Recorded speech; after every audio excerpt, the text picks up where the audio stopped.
यशोदा रानी के दो बेटे थे, विकास और अनिरुद्ध। यशोदा विकास की शादी अंजलि नाम की गोरी सुंदर अमीर लड़की से करवा देती है। उनकी शादी को 6 महीने बीत जाते हैं। फिर यशोदा अपने छोटे बेटे अनिरुद्ध के लिए लड़की देख रही थी, लेकिन एक रोज अनिरुद्ध अपनी मर्जी की एक काली सूरत वाली गरीब लड़की सलोनी को ब्याह कर घर ले आता है। माँ, ये सलोनी है, हमने शादी कर ली है, अब से ये तेरी छोटी बहू है। काली सलोनी का रंग रूप देखकर यशोदा अपना माथा पकड़ लेती है। तू अपनी मर्जी से ब्याह कराया, ये मैं बर्दाश्त कर लेती, लेकिन इस काले जामुन में तूने ऐसा क्या देखा अनिरुद्ध? रंग तो काले तवे जैसा है इसका।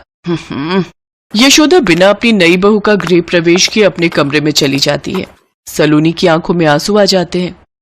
अनिरुद्ध उसे सांत्वना देता है और उसे अपने कमरे में ले जाता है। मैंने कहा था ना, मेरा रंग रूप देखकर तुम्हारी माँ कभी भी हमें आशीर्वाद नहीं देंगी। तुम चिंता मत करो, जो खूबी मैंने तुम्हारे अंदर देखी है वो माँ को भी धीरे धीरे नजर आ जाएगी। तुम्हारा साफ दिल और प्यारी सीरत वो ज्यादा अच्छी है। वैसे भी अच्छी सूरत तो एक दिन ढल जाएगी, लेकिन अच्छी सीरत कभी मैली नहीं होती। यशोदा और उसकी बड़ी बहू अंजलि कभी भी सलोनी से ढंग से बात नहीं करती, यहाँ तक कि सलोनी घर का सारा काम अकेले ही करती। अंजलि अमीर घर की थी, इसलिए वो कभी भी घर के कामकाज को हाथ नहीं लगाती, जबकि सलोनी गरीब घर की लड़की थी, इसलिए उसे ही सब काम करना पड़ता था। माँ जी, आज रात के खाने में क्या बनाना है मुझे बता दीजिए, ताकि मैं अभी से तैयारी कर सकूं। हाँ हाँ, जानती हूँ कैसे तैयारी करती है। तैयारी कर करके ही तो तूने मेरे भोले भाले बेटे को फंसा लिया। मेरी आंखों के आगे से हट जा, तुझे देखकर तो मेरे अंदर खून खौलने लगता है। ना जाने कैसी शकल पाई है। सलोनी सबके लिए खाना बनाती है। सबको उसके हाथ का खाना बहुत पसंद भी आता है, लेकिन फिर भी वो कभी भी उसके मुंह पर उसकी तारीफ नहीं करते। देखते ही देखते साल बीत गया और दोनों बहुएं एक साथ गर्भवती हो गई। यशोदा का अधिकतर समय तो अपनी बड़ी बहू अंजलि की सेवा में ही निकलता। वो उसे जमीन पर पैर तक नहीं रखने देती, साथ ही उसके खाने पीने का भी बड़ा ही ध्यान रखती। अनिरुद्ध, मैं भी तो प्रेग्नेंट हूँ, फिर सासू माँ मेरी ओर ध्यान क्यों नहीं देती? अंजलि भाभी के लिए वो रोज फल और नारियल पानी लाती हैं, लेकिन मेरे सर पर कभी प्यार से हाथ तक नहीं फेरती, सिर्फ इसलिए क्योंकि मैं काली हूँ। सलोनी, तुम्हारा कुछ भी खाने का मन करे तो मुझे कहो, मैं ऑफिस से आते वक्त ले आया करूंगा। ऐसे ही समय बीता और दोनों बहुओं को 8वां महीना लग गया। ज्यादा काम करने की वजह से सलोनी के पैरों में काफी सूजन आ गई।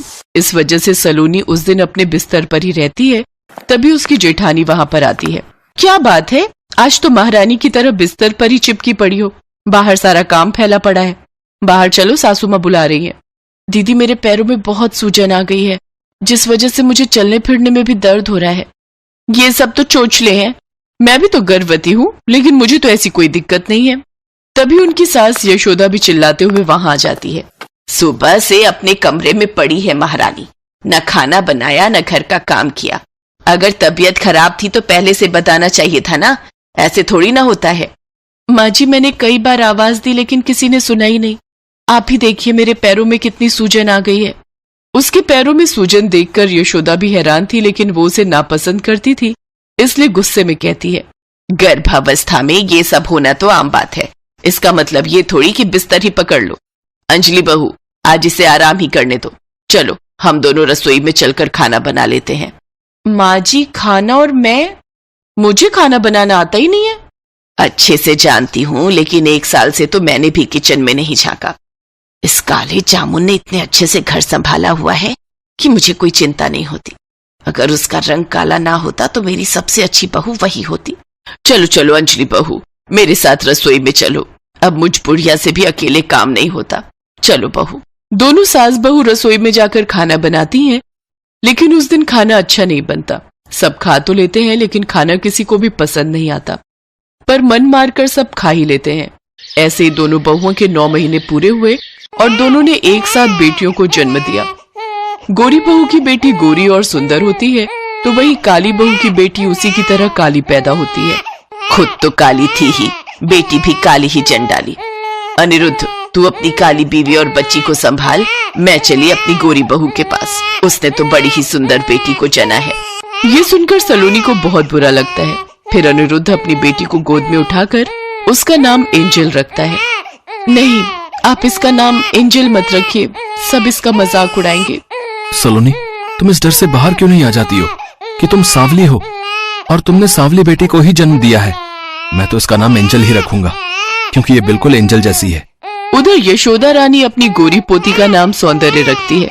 देखते ही देखते दोनों 5 साल की हो जाती हैं, लेकिन अंजलि कभी भी अपनी बेटी को एंजल के साथ खेलने नहीं देती थी। उधर यशोदा भी सारा प्यार सौंदर्या पर ही लुटाती थी। एक रोज यशोदा बड़ी ही सुंदर फ्रॉक सौंदर्या के लिए लेकर आती है, लेकिन एंजल के लिए कुछ भी नहीं लाती। माँ, दादी सौंदर्य को कितना प्यार करती है, उनके लिए खिलौने लाती है, कपड़े लाती है, लेकिन मेरे लिए कभी कुछ नहीं लाती। कोई बात नहीं बेटा, तुम्हारे पापा तो तुम्हारे लिए चीजें लाते हैं ना, पर तुम कभी भी दादी से ऊंची आवाज में बात नहीं करना और ना ही पलटकर जवाब देना। उधर अपनी दादी के ज्यादा लाड प्यार से सौंदर्या बहुत बिगड़ चुकी थी। यहाँ तक कि यशोदा जब भी उसके लिए फ्रूट्स काट कर लाती तो वो प्लेट ही उठाकर फेंक देती है। तभी एंजल उन गिरे हुए फ्रूट्स को उठाकर खाने लगती है। अरे ये क्या कर रही है? मेरी दादी ने इतने प्यार से ये फल काटे हैं, उसे मैं कैसे वेस्ट जाने दे सकती हूँ? उसकी बात को सुनकर यशोदा को बहुत अच्छा लगता है। सौंदर्य का रवैया देखकर यशोदा अंजलि से बात करती है। बहू, सौंदर्य बड़ी हो रही है, उसे कुछ तमीज सिखाओ। उस सलोनी की बेटी को देखो, सबसे कितने अच्छे से बात करती है। उस काली लड़की से भला मेरी सुंदर सौंदर्य का क्या मेल सासू माँ? अभी वो बच्ची है, बड़ी हो जाएगी तो सब समझ जाएगी। यशोदा वहां से चली जाती है, लेकिन अपनी बुराई करते देख सौंदर्य को दादी पर गुस्सा आता है और वो पीछे से यशोदा को धक्का दे देती है। यशोदा सीढ़ियों से गिरने ही वाली थी कि तभी एंजल उसका हाथ पकड़कर उसे बचा लेती है, लेकिन बैलेंस बिगड़ने के कारण एंजल खुद सीढ़ियों से नीचे गिर जाती है और वो बेहोश हो जाती है। अनिरुद्ध, देखो एंजल को क्या हो गया। वो उसे हॉस्पिटल ले जाते हैं, जहां डॉक्टर उसकी मरहम पट्टी कर देते हैं और वो उसे घर ले आते हैं। लेकिन इस हादसे ने यशोदा को सबक सिखा दिया कि जिन्हें वो इतने सालों से दुत्कार रही थी, दरअसल वो उसके अपने हैं। छोटी बहू और पोती ने इतने जुल्म करने के बाद भी कभी पलट कर मुझे जवाब नहीं दिया, लेकिन बड़ी बहू, वो तो अपनी बेटी और अपनी गलती कभी मानती ही नहीं। सारा दिन अपने कमरे में पड़े पड़े टीवी देखती रहती है। और एक छोटी बहू है जो सारा दिन घर के कामकाज में लगी रहती है और साथ ही अपनी बेटी को अच्छी शिक्षा भी देती है। फिर वो एक फैसला लेती है और घर के सभी कामकाज दोनों बहुओं में बराबर बांट देती है। लेकिन माँ जी, मुझे तो घर का काम आता ही नहीं, इसे तो आदत है काम करने की। यही तो मैं चाहती हूँ कि तुम्हें भी आदत पड़े। इतने सालों से इसी ने घर संभाला हुआ है। मुझे तो लगता है तुम तो रसोई का रास्ता भी भूल गई हो। कल को तुम दोनों अलग होगी तब तुम कैसे अपना घर संभालोगी?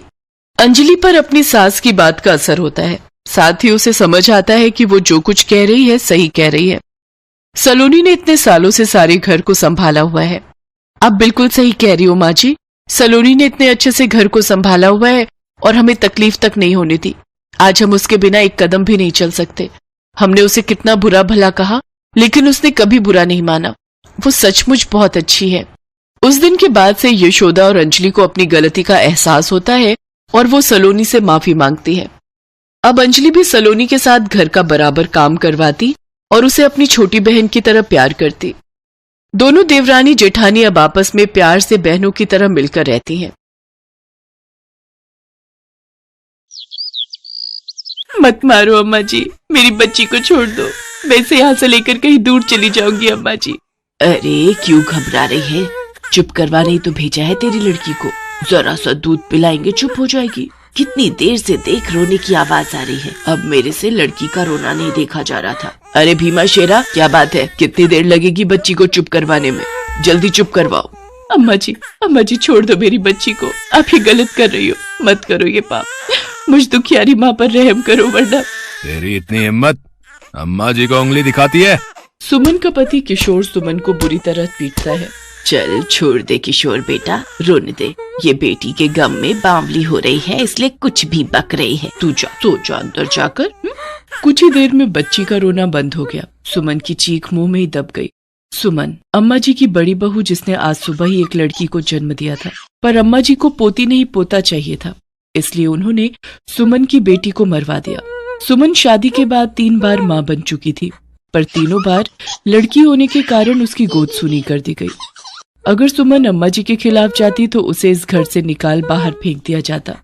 वो अपने गरीब माँ बाप का चेहरा देखकर अपने आंसू पी लेती, जो अम्मा जी के कर्जदार थे और बरसों से अम्मा जी का कर्जा निपटा रहे थे। देख रामदीन, तेरी बेटी ने फिर से एक बेटी को जन्मा। अब तेरा कर्जा और बढ़ गया। मैंने तेरे ऊपर तरस खाकर अपने बड़े बेटे किशोर से तेरी बेटी सुमन की शादी करवा दी। उसे महलों की रानी बना दिया और वो इस घर को एक वारिस ना दे पा रही। ऐसी बहू किस काम की? कहे तो निकाल बाहर फेंके इसे यहाँ से। बहुत जुबान तेज हो गई है इसकी। अब आप चिंता मत करो अम्मा जी, मैं इसे समझा दूंगा।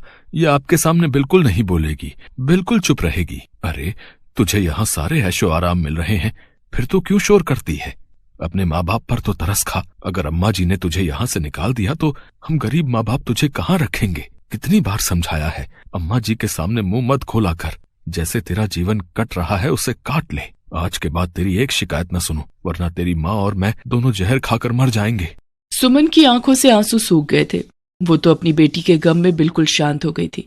वो हर समय उदास रहती थी, न किसी से बात करना, न हंसना, न मुस्कुराना, बिल्कुल चुपचाप खामोश हो गई थी। अम्मा जी का छोटा बेटा दीपक शहर में पढ़ता था और पढ़ाई करके 3 साल बाद गांव वापस लौट रहा था। हेलो, कैसा है दीपक बेटा, और कब वापस आ रहा है? अम्मा जी, मैं इसी सोमवार आपके पास पहुंच जाऊंगा, पर मुझे आपसे एक जरूरी बात करनी थी। आप वादा करो, बिल्कुल भी गुस्सा नहीं करोगी? अरे तू मेरे जिगर का टुकड़ा है, तेरे से भला मैं कैसे नाराज हो सकती हूँ? बता बता क्या बात है? दीपक जिस कॉलेज में पढ़ता था वहीं पूजा नाम की एक लड़की से उसे प्यार हो गया। वो इस बारे में अम्मा जी से बात करता है और गांव पहुंचकर दीपक और पूजा की शादी हो जाती है। जीती रह बहू, अब जल्दी से इस घर को एक पोता दे दे। सुमन तो ये आस पूरी ना कर पा रही है, पर मुझे उम्मीद है कि तू ये आस जरूर पूरी कर देगी। ये सुमन भाभी इतनी उदास क्यों है? इनसे इस उदासी का कारण पूछना पड़ेगा। सुमन भाभी, क्या बात है? आप मेरे इस घर में आने से खुश नहीं हो? नहीं नहीं पूजा, ऐसी कोई बात नहीं है, बस थोड़ी तबीयत ठीक नहीं थी। तुम आराम करो, मैं तुम्हारे और देवर जी के लिए खाना लगाती हूँ। कुछ महीने बीते। पूजा गर्भवती थी। अम्मा जी उसका भरपूर ख्याल रखती थी और सुमन पर हर समय नजर रखती थी ताकि वो पूजा को कोई सच्चाई उगल न दे। पर एक रात अचानक पूजा की नींद खुल गई। अरे दीपक कहाँ है? इतनी रात में उठकर कहाँ चले गए? बाहर देखती हूँ।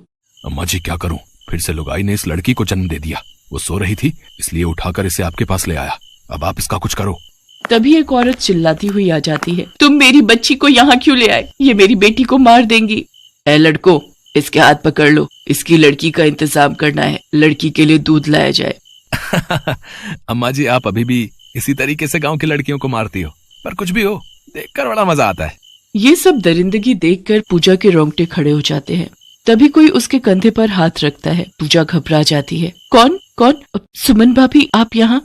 पूजा, ये सब तुमसे नहीं देखा जाएगा। मेरे साथ कमरे में चलो, नहीं तो किसी ने हमें यहाँ देख लिया तो हम दोनों मारे जाएंगे। चलो यहाँ से। पर भाभी, वो बच्ची रो रही है, हमें उसे बचाना होगा, ये लोग उसे मार देंगे। सुमन पूजा को किसी तरह वहाँ से कमरे में ले जाती है और सारी सच्चाई बताती है। पूजा, अगर तुम्हारे बेटे की जगह बेटी पैदा हुई तो ये लोग उसे मार देंगे, इसलिए तुम किसी भी तरह यहाँ से भाग जाओ। पर भाभी, ये तो अन्याय है ना, और अन्याय सहना और भी गलत। मैं अन्याय के खिलाफ लड़ूंगी, आप चिंता मत करो, मुझे पता है मुझे क्या करना है। पूजा एक साहसी लड़की थी, इसलिए वो अन्याय के खिलाफ लड़ना चाहती थी। वो फोन पर अपने पापा को सारी बात बताती है और वो दिन आ ही जाता है जब पूजा की डिलीवरी हो रही थी। बेटा ही होगा, तू चिंता मत कर दीपक बेटा, तू बेटे का ही बाप बनेगा। हमारी पूजा बेटी को जन्म ना देगी। अम्मा जी, पूजा बहू को बेटी हुई है। ओहो, सत्यानाश, दूसरी बहू ने भी बेटी को जन्म दे दिया। आज रात इसका भी काम तमाम करना पड़ेगा। चिंता मत करो माँ, मैं उस बच्ची को अपने हाथों से दूध पिला लूंगा, अपने हाथों से मारूंगा।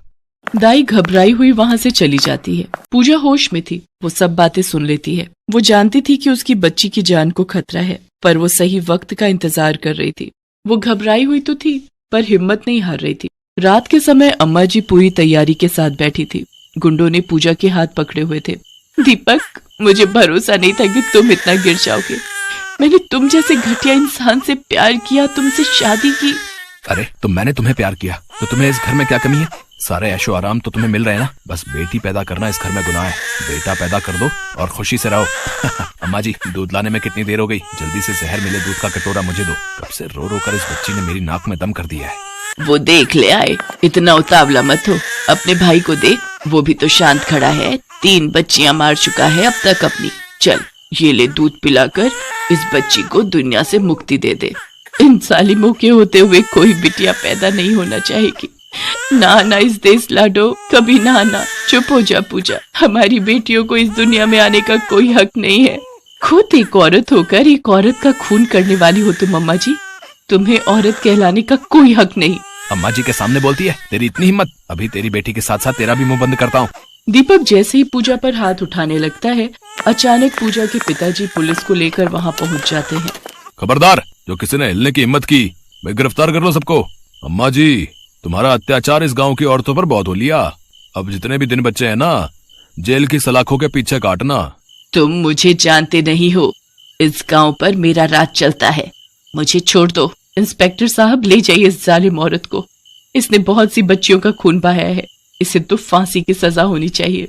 पूजा के हौसले को देखकर सुमन के साथ साथ और भी गांव की औरतें आवाज उठा लेती हैं। अम्मा जी और उनके दोनों बेटों को पुलिस पकड़ कर ले जाती है। उन तीनों को उम्र कैद की सजा होती है और इस काम में उनका जिसने साथ दिया था सबको सजा हो जाती है। पूजा, तुमने हम गांव की औरतों को सिर ऊंचा करके चलना सिखा दिया, हम भी अब अत्याचार नहीं सहेंगे। हम तुम्हें अपना नया मुखिया चुनते हैं।